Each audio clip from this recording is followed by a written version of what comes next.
Kita pasti sudah tidak asing lagi dengan istilah revolusi industri. Sebenarnya, apa sih yang dimaksud dengan revolusi industri? Revolusi industri adalah perubahan besar dan mendasar terhadap cara manusia dalam memproduksi barang. Hal ini membuat perubahan pada tatanan sosial, ekonomi, dan budaya masyarakat. Revolusi Industri 1.0 berlangsung dari tahun 1750 sampai 1850. Inggris adalah pelopor dari revolusi ini, ditandai dengan penemuan mesin uap oleh James Watt. Mesin uap banyak digunakan pada industri tekstil, pertanian, pertambangan, transportasi, hingga ke manufaktur. Pada era ini terjadi produksi massal yang menyebabkan naiknya pendapatan per kapita negara-negara hingga 6 kali lipat, serta perubahan industri dari tenaga manusia menjadi tenaga mesin, yang berdampak pada pengangguran massal, demo tuntutan lapangan pekerjaan, dan pencemaran lingkungan akibat asap mesin uap dan limbah pabrik. Revolusi Industri 2.0 mulai pada tahun 1870 hingga 1914 dan ditandai dengan penemuan tenaga listrik. Pada tahun 1908, Henry Ford mengubah proses produksi mobil di pabriknya dengan menciptakan lini produksi atau assembly line yang menggunakan ban berjalan. Hal ini membuat produksi mobil lebih efisien dan membuat harganya juga lebih murah, dan membuat Ford menguasai pasar mobil dengan pesat.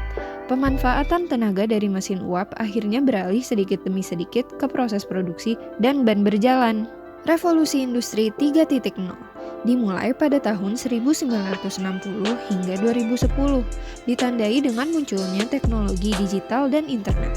Komputer pertama bernama Colossus dikembangkan di era Perang Dunia Kedua sebagai mesin untuk memecahkan kode buatan Nazi Jerman. Setelah Perang Dunia Kedua selesai, baru muncul penemuan semikonduktor, disusul transistor, lalu integrated chip.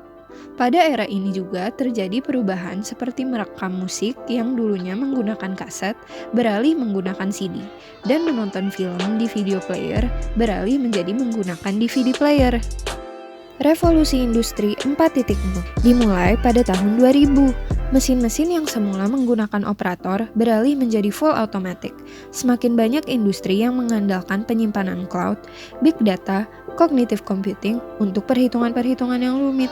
Semuanya juga serba internet. Banyak data yang bisa dikirim melalui internet.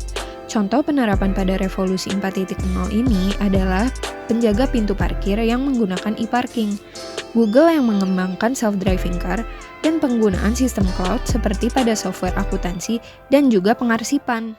Nah, itu dia sejarah revolusi industri yang sudah pernah terjadi di masa-masa sebelumnya. Setiap era memiliki positif dan negatifnya sendiri-sendiri. Dan revolusi industri tidak akan pernah berhenti berkembang seiring berjalannya waktu. Sekian dari kami, sampai jumpa di lain waktu.